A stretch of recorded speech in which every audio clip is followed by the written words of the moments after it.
Hello दोस्तों, राधे राधे, जय श्री कृष्णा। आज की क्लास रेट पात्रता के लिए बहुत ही महत्वपूर्ण होने वाली है क्योंकि आज हम टॉपिक लेके आए हैं विटामिन्स। जहां से हर बार एक प्रश्न पूछा जाता है। यहाँ से पूछा जाएगा कि कौन से विटामिन से कौन सा रोग होता है, या फिर कौन से विटामिन का रासायनिक नाम क्या है, या फिर ये से पूछ लिया जाएगा कि कौन सा विटामिन वसा में घुलनशील है, कौन सा विटामिन जल में घुलनशील है। इस प्रकार से यहाँ से प्रश्न पूछे जाएंगे। तो आज का हमारा जो बिंदु रहेगा वो रहेगा विटामिन्स। विटामिन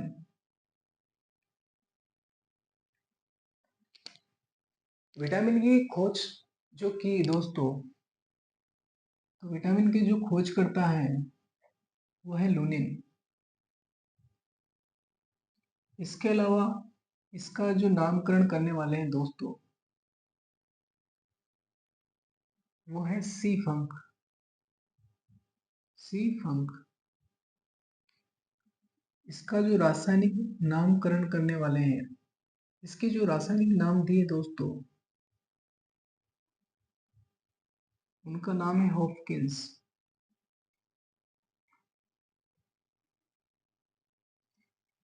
देखो, विटामिन से ऊर्जा नहीं मिलती है दोस्तों, और ना ही विटामिन हमारे शरीर में ज्यादा लंबे समय तक संग्रहित रह पाते हैं। और इनके प्रकार देख लेते हैं, कौन कौन से विटामिन होते हैं दोस्तों। तो विटामिन देखो, आपको याद रखने के लिए यहाँ आपको याद रखना है आदेक।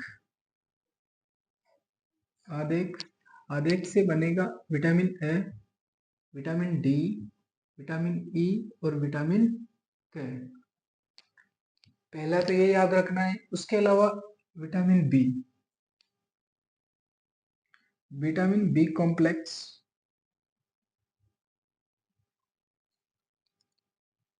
देखिए, विटामिन बी के भी बहुत सारे प्रकार हैं।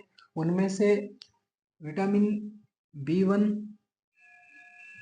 Vitamin B two, vitamin B three और vitamin B five. B four नहीं है। इसके अलावा B six, B seven, B nine, eight भी नहीं है, बी बारह विटामिन और बी सत्रह, विटामिन बी सत्रह।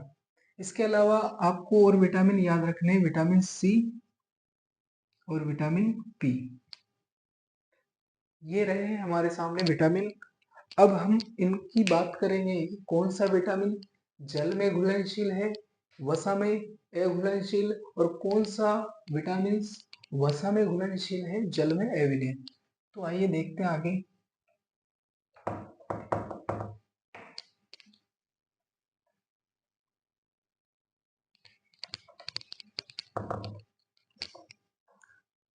सबसे पहले जल में विलीन विटामिन के बारे में चर्चा करेंगे।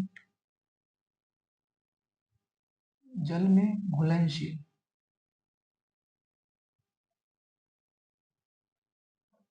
जल में घुलनशील विटामिन कौन कौन से हैं, आइए देखते हैं ट्रिक के माध्यम से।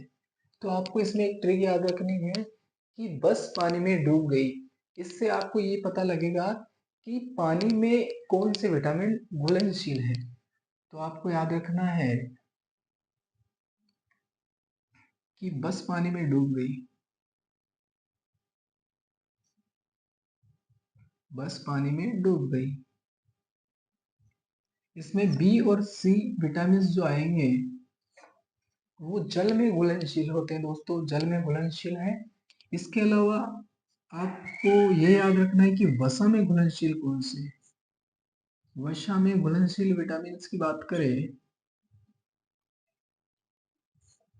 तो वसा में जो घुलनशील विटामिन आएंगे वो है आदेक, पी। ये ट्रिक आपको याद रखनी है दोस्तों, आदेक पी। यानी कि इसमें विटामिन ए भी आ जाएगा, विटामिन डी आ जाएगा, विटामिन ई आ जाएगा और विटामिन के। इसके अलावा विटामिन पी भी आएगा। ठीक है दोस्तों, इस इसमें से भी प्रश्न बहुत सी बार पूछा जाता है कि कौन सा विटामिन जल में घुलनशील है, कौन सा विटामिन वसा में घुलनशील है। तो आपको ये याद रखना पड़ेगा। और इसके अलावा आपको एक सारणी के माध्यम से इनके रोग और रासायनिक नामकरणों को और जानना है। वहीं से ज्यादातर प्रश्न आते हैं दोस्तों। किस प्रकार से प्रश्न आते हैं वो भी हम लास्ट में चर्चा करेंगे। एक सारणी के माध्यम से इन विटामिन को समाप्त करते हैं दोस्तों। यहाँ विटामिन के नाम लिखेंगे अपन। इसके अलावा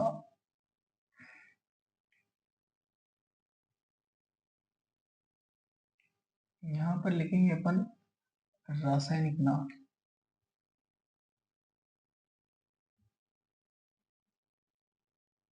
थोड़ी छोटी होगी।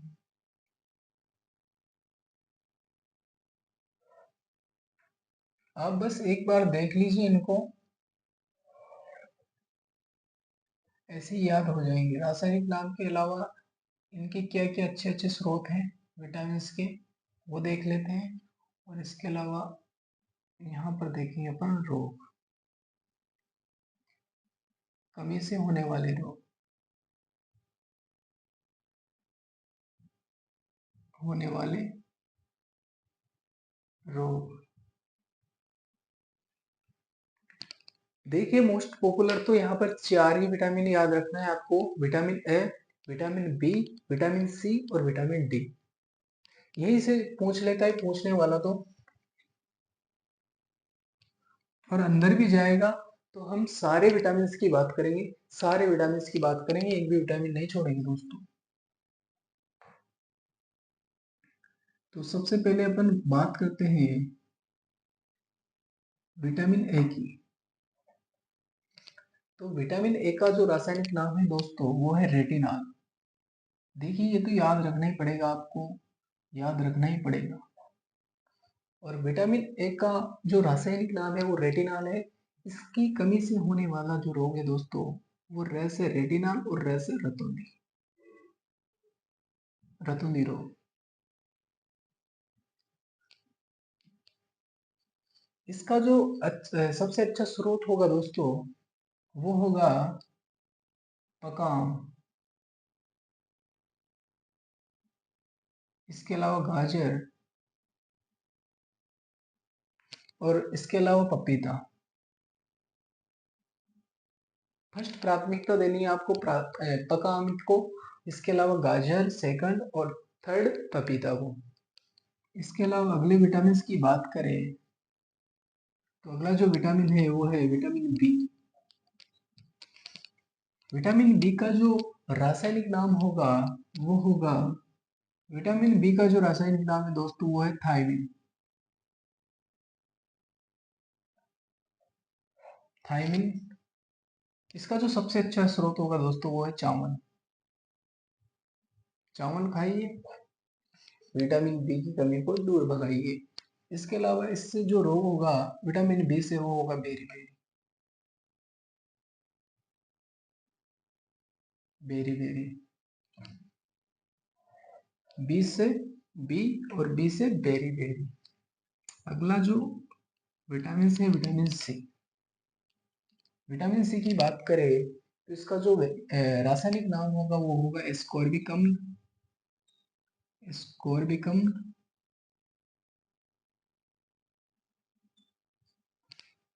विटामिन सी का सबसे अच्छा स्रोत होगा दोस्तों वो होगा आंवला। विटामिन सी का सबसे अच्छा स्रोत है। इसके अलावा जो खट्टे फल होते हैं, खट्टे फल, वो भी इसके सबसे अच्छे स्रोत है। जो जैसे संतरा है, जैसे नारंगी है, ये विटामिन सी के अच्छे स्रोत हैं। इसके अलावा इससे जो रोग होगा विटामिन सी की कमी से वो होगा स्कर्वी। स्कर्वी। नेक्स्ट विटामिन की बात करें तो विटामिन डी। विटामिन डी का जो रासायनिक नाम होगा दोस्तों वो होगा कैल्सीफेरॉल।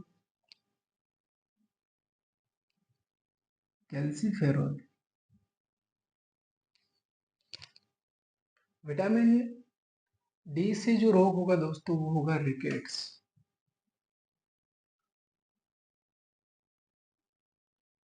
रिकेट्स। और विटामिन डी का जो सबसे अच्छा स्रोत है दोस्तों, विटामिन डी का जो सबसे अच्छा स्रोत है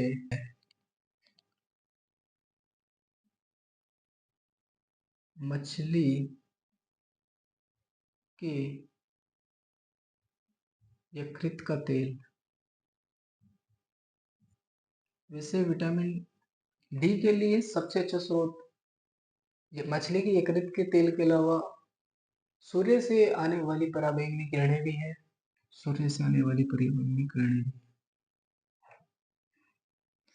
इसके बाद बात करें अपन अगला जो विटामिन से विटामिन ई।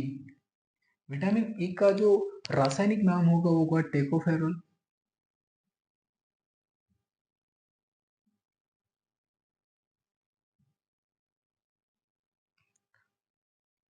विटामिन ई से जो रोग होगा दोस्तों वो होगा जनन क्षमता में कमी। जनन क्षमता में कमी। दोस्तों विटामिन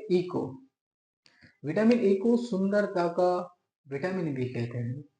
इसके अलावा इसकी बात करें तो विटामिन ई का जो सबसे अच्छा स्रोत होगा तो विटामिन ई का जो सबसे अच्छा स्रोत है वो है पनीर, अंकुरित अनाज। इसके अलावा जो हरी सब्जियां होती है वो इसके सबसे अच्छे स्रोत हैं। तो यहाँ पर लिख लेते हैं अपन दूध, पनीर, अंकुरित बीज,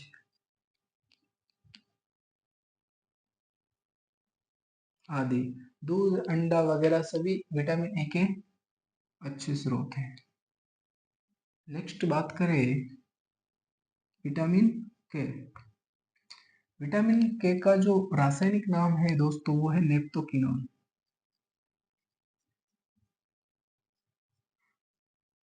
नेफ्टोक्विनोन।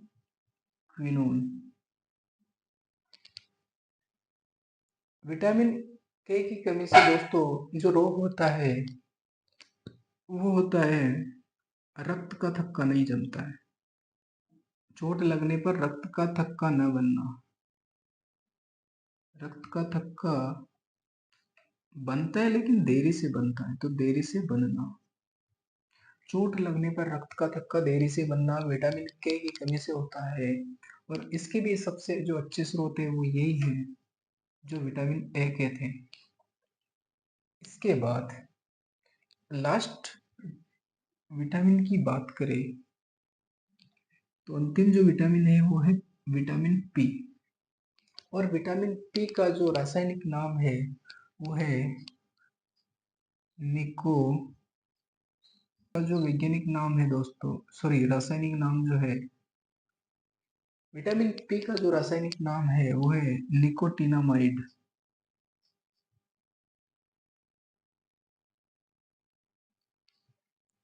और इससे जो रोग होगा दोस्तों,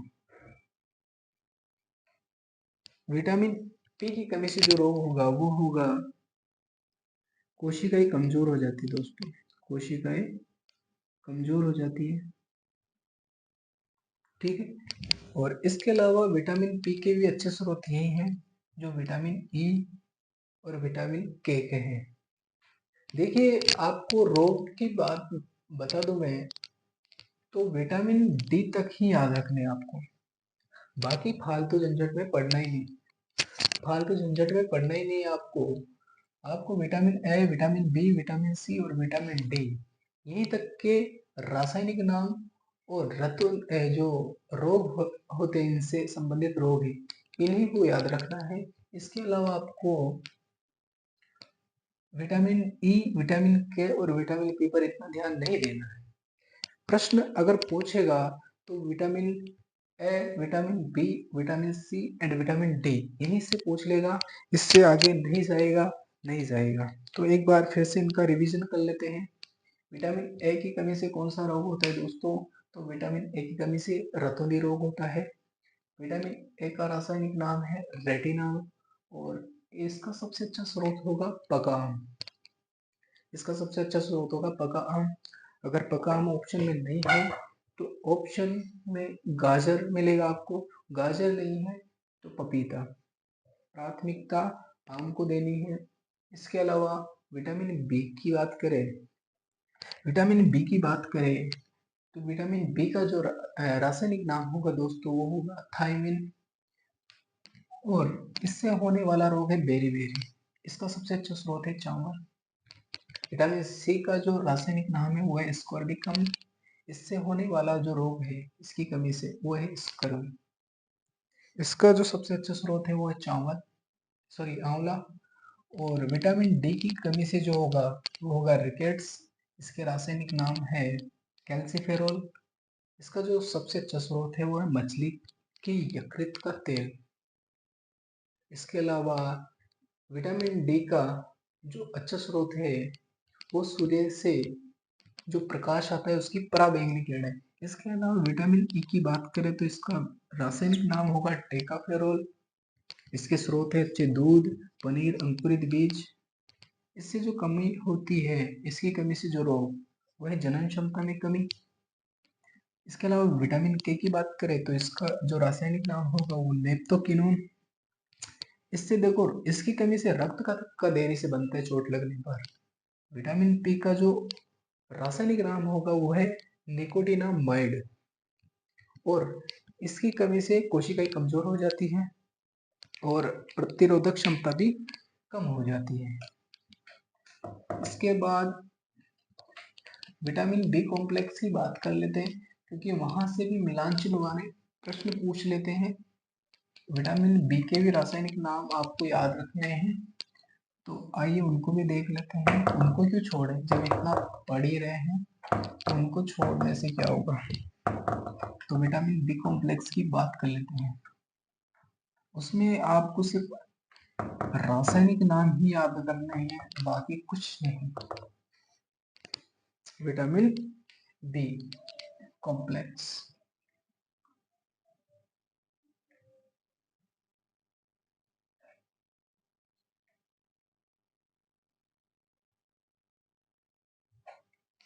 इसमें अपन विटामिन B1, B2, देखो B1 हमने वहां भी देख लिया था विटामिन बी और यहाँ भी देखेंगे। विटामिन B3, विटामिन B4 नहीं है 5, vitamin B6, vitamin B7, vitamin B9 और विटामिन B12। ठीक। विटामिन एक बी का जो रासायनिक नाम है वो है थायमिन।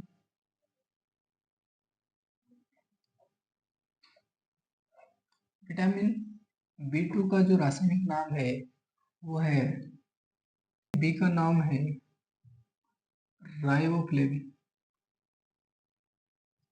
राइबोफ्लेविन।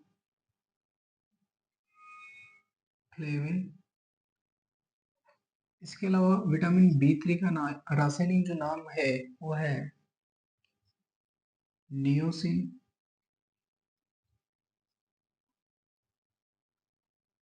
इसके अलावा B5 का नाम है पेंटोथेनिक एसिड। B6 का जो रासायनिक नाम होगा दोस्तों वो होगा पायरिडोक्सिन। पायरिडोक्सिन। B7 का रासायनिक नाम होगा बायोटिन। B9 का जो रासायनिक नाम होगा वो होगा फोलिक अम्ल। फोलिक अम्ल। B12 का रासायनिक नाम है साइनो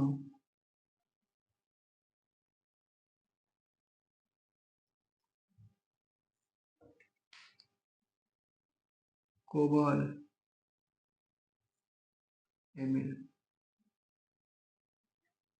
इसके अलावा 2017 का क्यों छोड़े इसको, पढ़ी लो 2017। इसका रासायनिक नाम होगा एमिल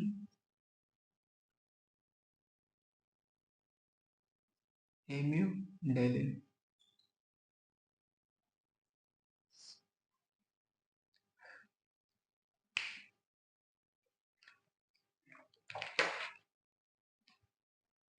आज की क्लास में इतना ही देखेंगे क्योंकि विटामिन समाप्त हो चुके हैं। मिलते हैं नेक्स्ट क्लास में, तब तक आप तैयारी करते रहिए और इनको एक बार फिर से रिवीजन करवाऊं, देख लेते हैं, कर लेते हैं।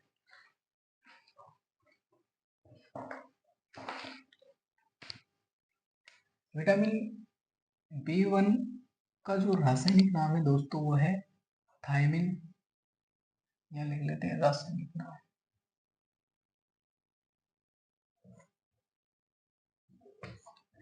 B1 का रासायनिक नाम होगा दोस्तों थायमिन। B2 का रासायनिक नाम होगा राइबोफ्लेविन। B3 का रासायनिक नाम होगा नियोसिन। विटामिन B5 का रासायनिक नाम होगा पेंटोथेनिक एसिड।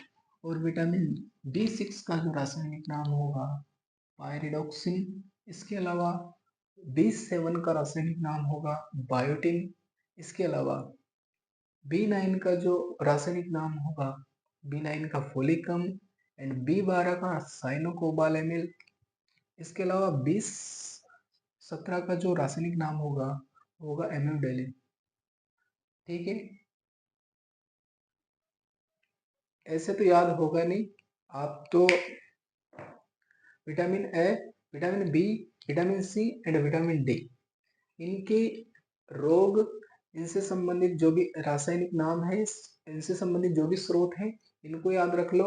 और इसके अलावा जल में कौन सा घुलनशील है, कौन सा वसा में घुलनशील है, ये याद रखना है।